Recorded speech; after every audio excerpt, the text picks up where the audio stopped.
Okay, we're moving on. Our next speaker is the founding partner of Golden Gate Ventures, an early-stage VC firm in Southeast Asia with over $100 million and 3+ investments to date. He built 2 startups in Silicon Valley before becoming an investor. For our Investor Spotlight, please welcome Vinnie Lauria. It might seem crazy what I'm about to say. Sometimes she's here, you can take a break. Cool. Thank you. So thank you for that introduction. Thank you for that insight and some of the great questions I saw up there. So today I want to talk about something that you might not think is being really exciting, but I think is actually really important, and that's board meetings. As your startups grow, so there's a lot of startups investors in the audience. As your startups grow, you're holding these board meetings every year. How do you get the most out of them? Make it really rewarding, help it drive the company.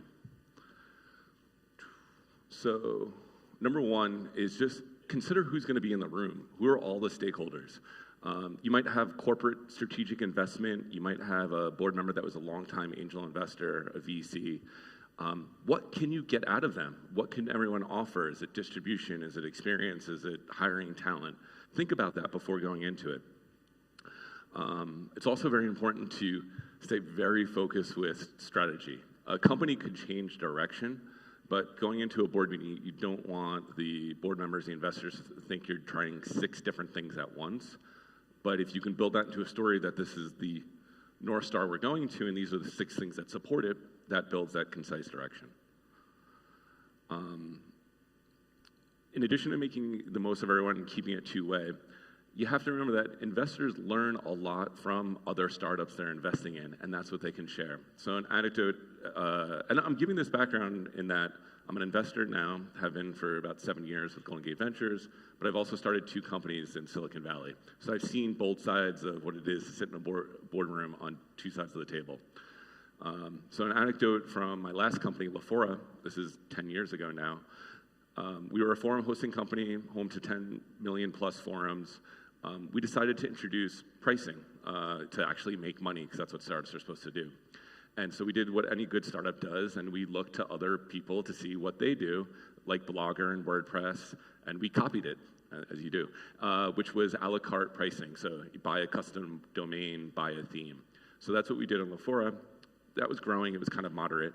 We presented this in our board meeting, had feedback from other investors, and one investor said, oh, I'm an investor in another company, and they're doing subscription pricing with a monthly subscription. This was 2007, so the idea of like SaaS pricing and those models was really early, so it's not like we even knew about that, like had seen that somewhere else at that time. But he shared that this works really well. People end up buying just one feature but are willing to pay for more, and then you get it on a reoccurring basis. So we were able to take that from an investor in the room because he was sharing a lesson he learned at another company, and it's not competitive information. It was just more of an improvement on a business model. We were able to apply that, and that worked much better for us. So I think that's a perfect example of how an investor who sits across multiple companies can definitely contribute to what you're doing at your company, even if they may not be day-to-day always in your industry. So just some common mistakes that I see startups founders make. Number one is just around time.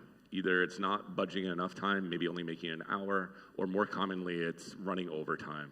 And this is a really big issue because as your company grows, you should be bringing on bigger and bigger investors, and like SoftBank, who are then flying in from other parts of the world, have very tight schedules. So you need to be really mindful of that, and you want to get the most out of everyone in the room. The other thing is just treating it as it's a one-way presentation.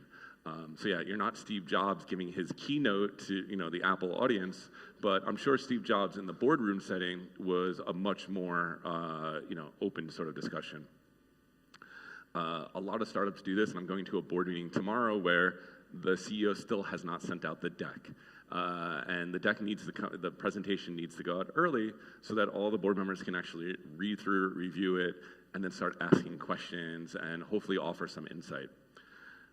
And then I keep hammering home, haven't really thought about getting something out of people in the room. And this is what I think is really important. You bring on investors because they're partners, and it's not just about presenting material, but thinking of what sort of asks you have for them.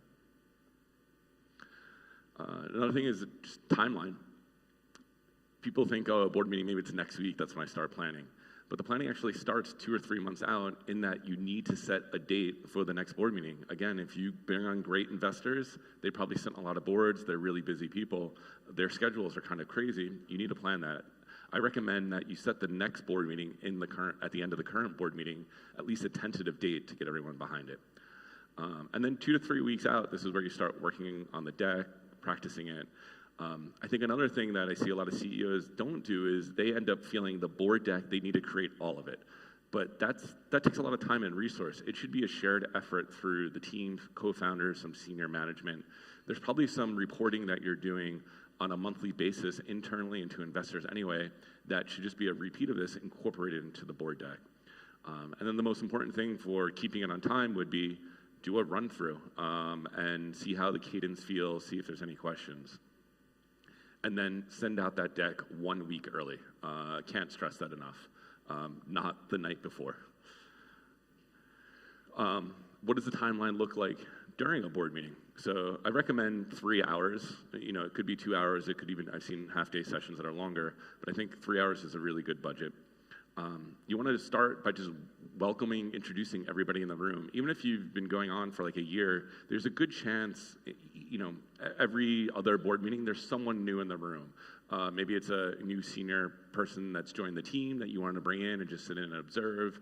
Maybe a round of financing happening and there's a new board member that came in. So make sure everyone knows each other, give time for introductions. And then before you jump into the meat of the presentation, do a review of the last board meeting. What were some action items that were talked about, some big strategic things? What happened? Did you actually do it? Did the company defer it because of a priority, or did it get delayed? Be really open and transparent. Investors will really respect this. I'd much rather hear, we didn't get to this because priority changed, shifted, rather than just sweeping it out of the table. And then at that point, that's where now the CEO can go into, here's the big picture overview. This is where the company's going. This is where we want to drive it. I saw a really amazing founder once did something that I hadn't seen before, and I think it's great. Before he went into his big picture overview, he asked for every board member around the table to give their vision of the company. And this is where different investors have different backgrounds and different perspectives. You'll see it's actually slightly different, and that's not a bad thing.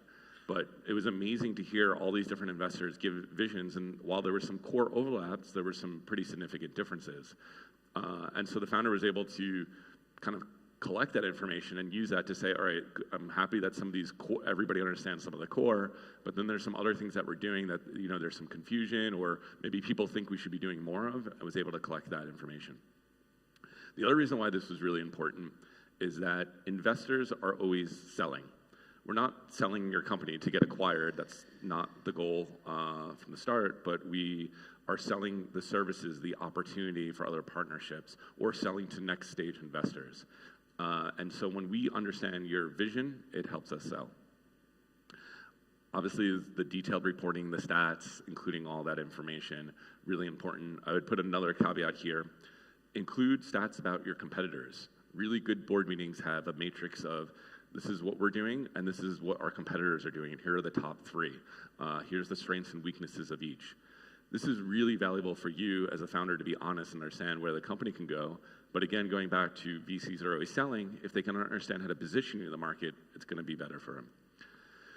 And then most importantly are working sessions. So a lot of people overlook this, but if you're bringing great people together for, you know, a 3-hour meeting once a quarter, you should talk about high-level strategic stuff in an open area, and you should have 1 or 2 breakout sessions. And this could be, hey, we're discussing what new markets to go into and what the timing of that looks like. You should do some of the data beforehand, but then you could have all the investors and the board members comment and talk about it for about 30 minutes. Oh, the one thing I'll mention on just the closed sessions, so this could be, we have to do some voting, and there's some ESOP that we're giving out with some, you know, senior management in the room that may need to step out just for that voting. But the other thing I just want to say is that I've seen closed sessions where the board asks management, the CEO and the founders, to step out so the board can talk for like 15 minutes. This is not a bad thing. It can feel very scary, but generally then you have the investors kind of talking. There might be some concerns in the business, talking about concerns in the business in a very open, comfortable way. And what should happen out of that is then one investor becomes kind of a rep of people's concerns and has a one-on-one with the CEO. I'm sharing that because I've seen it happen. I think it can feel really scary the first time, but then once you go through it, you kind of understand it. The deck that you do send out, it's really important that it tells a story, and it tells it well, and it's consistent, and there's a bit of a crescendo and some ups and downs. A lot of decks will sometimes only talk about the future, or maybe just the past quarter, but they never compare it to past projections. I know that's really hard when they're not met, but you will build so much more trust with me and other investors if you show that, hey, we hit 80% of our projections, but we're being really transparent of showing what we have, and we've now modified our future projections based on this. That's really valuable, again, rather than just ignoring it. The team updates, that's always very good. Who was hired? Why were they hired? What is their background? Throw some logos in the slide, companies they've worked at, colleges they went to. And then something that's like small, but like really important, especially here in Indonesia, send a compressed version of the deck. Sometimes I get these decks that are like 25, 35 megabytes, and yeah, on mobile, trying to download it, it just doesn't work. There's tons of tools that are free to, I love PDF, I think is one of them. Compress it to a few megabytes. That's really, really valuable. No surprises. So there's going to be a time where there's something big, whether that's positive or negative, that you want to present to the board. So let's talk in the, maybe the negative is you were going out for a big financing round, you got some term sheets, but it's way smaller than you expected. The board's not going to think of that as a positive thing. So rather than just presenting it to them at the board meeting, have one-on-one sessions with them leading up to the board meeting so all the stakeholders are kind of aligned, they know what to expect, you can address some of their concerns directly, and then in the board meeting, it's more universal. You don't want to present a surprise and get somebody's just raw gut emotional reaction to something. That's not going to make for a good board meeting. Obviously, don't misrepresent anything, don't lie, and no big last minute changes. So if you sent out a board deck and then there's a lot of data that's wrong, maybe send out an email like, hey, there's some of the data that's wrong. I'm going to update folks in the board meeting, but don't surprise them in person. You want to be relaxed, you want to be refreshed, you want to be confident, when presenting. So make sure you go through it. Another thing that a lot of boards don't do is have somebody take notes throughout the whole meeting. And that should not be the CEO who's presenting because they need to stay focused there. So it's someone else on the team, and it could be a co-founder or somebody junior that's just there taking notes. I even recommend putting your phone and just record it in the background so you can pick up anything that was missed. Make sure the really important stuff is talked about, within the first third to first half of the board meeting. Don't push it off to the end because the board meetings do get delayed, and then if the really important stuff is squeezed in at the end, everybody's stressed and is not making good decisions. The other thing is you need to control the storyline. You will have times when an engineer or product person come in to present a new feature, and everybody's excited about it, but you have to bring it back to the story. Or an investor gets hung up on a small little detail that you don't think is core to the business, and that forms a bigger debate. Bring it back to the core. And ways you can do that is, hey, that's a great point. Let's table that and chat at the end. Or if people are really passionate about it, hey, that's great. Let's do a separate breakout session next week to talk about this, but there are a few more points I need to get to. Oh, and that little tip, lunch before, after dinner. Such a simple thing. So many companies don't do this. Have something social around the board meeting.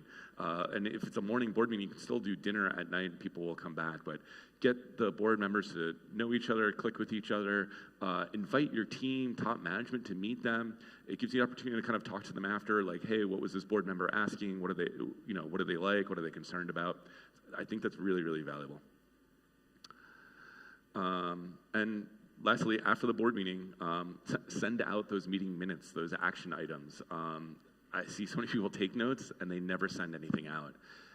And this is where you want to break out, like there should be some action items. An action item would have been like, hey, research going into the Taiwan market and we want to see some information on that. That's an action item. Or it might be hiring a CMO and maybe, one of the board members said, hey, I have a great candidate I'll introduce you to. Those are all very clear action items. Put them to the top of the meeting notes so people can follow them.